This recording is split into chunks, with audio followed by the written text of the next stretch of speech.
The diplomatic pressure on President Bola Tinubu has just reached a boiling point. And this time, the call for mercy is coming from thousands of miles away.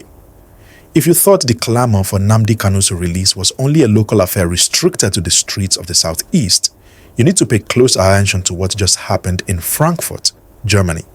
The headline is loud and clear: Show mercy, grant Nnamdi Kanu presidential pardon. This is not just a request.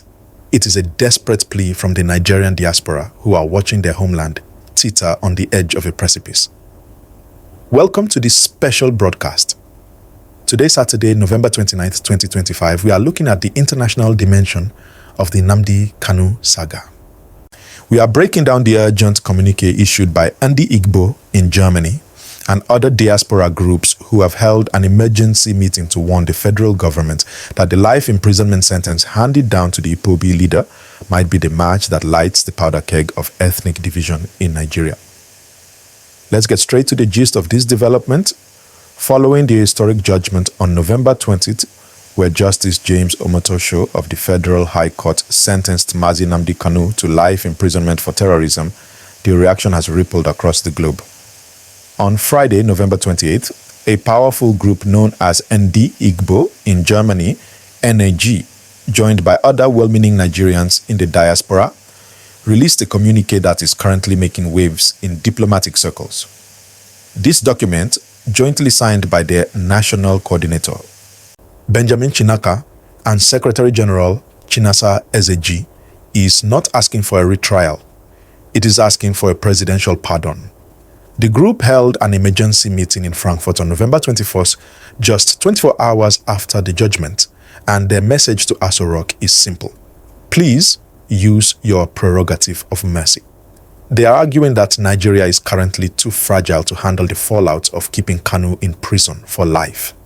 In their statement, they warn that this judgment could deepen ethnic tensions and worsen the nation's fragile political climate. They are looking at the security situation, the siege at homes, the economic bleeding of the southeast, and they are telling President Tinubu that a legal victory in court might translate to a political disaster on the ground. This appeal is built on the argument of national unity. The group stated clearly Nigeria is currently grappling with serious security and socio-political challenges.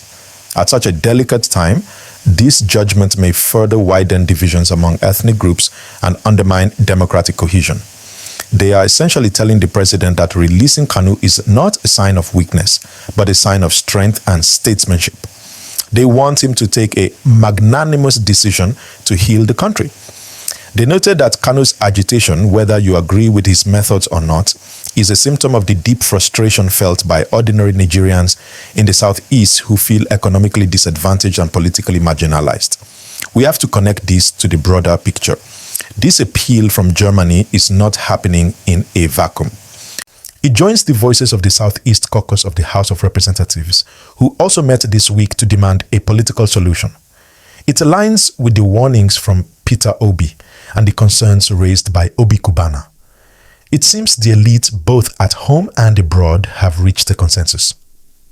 The Nnamdi Kanu case requires a political answer, not a jail sentence. But here is the reality check we need to have as a family. While the diaspora is begging for mercy, the federal government has remained silent. Nnamdi Kanu has been moved to Sokoto prison, far away from his support base, which many interpret as a sign that the government is digging in its heels. The presidency has previously warned against romanticizing criminals, creating a direct clash between the law and order approach of the state and the reconciliation approach of the people. The question now is, will President Tinubu listen to the voices from Frankfurt? Does he care about the Nigerian project enough to release a man the court has labeled a terrorist? The diaspora group believes that releasing Kanu could be a pivotal step toward rebuilding trust. But trust is a scarce commodity in Nigeria right now. As we wrap up, remember that this is no longer just a legal battle.